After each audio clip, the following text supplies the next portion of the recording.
Well, it was initially given to Sir Ilan Payne, the King's Justice, who used it to chop Ned's head off.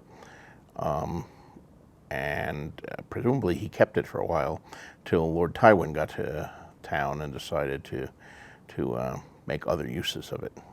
Ice is a great sword of Valyrian steel. Valyrian steel manufactured in the freehold of Valyria with dragon fire before the freehold fell. Keeps its edge forever, is much lighter and stronger than regular steel. They can't make it anymore. No one knows the secret since Valyria vanished. But it can be manipulated and reforged. So Lord Tywin seizes Ice, which is a great sword, and he has it reforged into 2 longswords, smaller than the big 2-handed greatswords. Iron chainmail and steel plate over the chest, metal gauntlets over the hands and greaves over the legs, a visored helm over the skull. A knight in full armor can shrug off swords, spears, and axes, but Valyrian steel slices through his protections like so much cloth.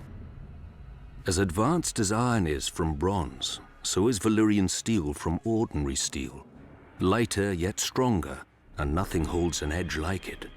If you take a whetstone to a Valyrian blade, you'll need another whetstone, and maybe another hand to hold it. Nobody knows how the Valyrians forge their steel. Less than a handful of smiths can now even reshape it.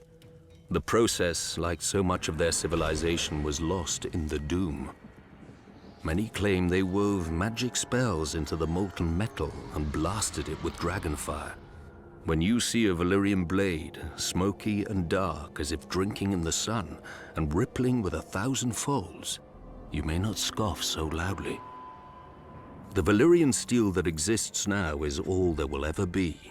Some survives in the citadel with the maester's chains, where a link of Valyrian steel signifies study of the higher mysteries, whatever those are. Some drifts through the world as prize daggers and jewelry for rich merchants. I've even seen a Dothraki auric.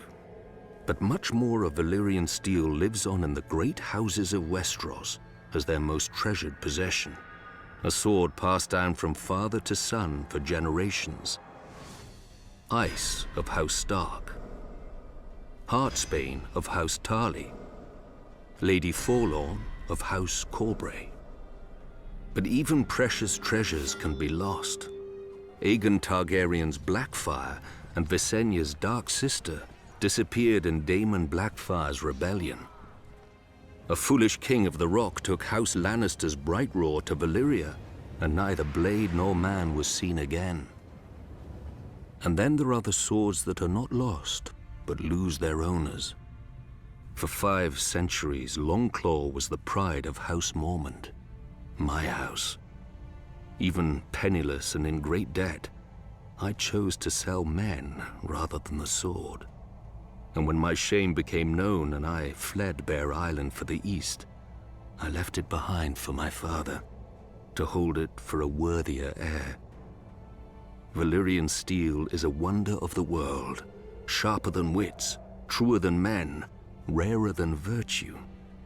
But even its edge cannot cut so deeply as a son's failure, nor its value match that of redemption.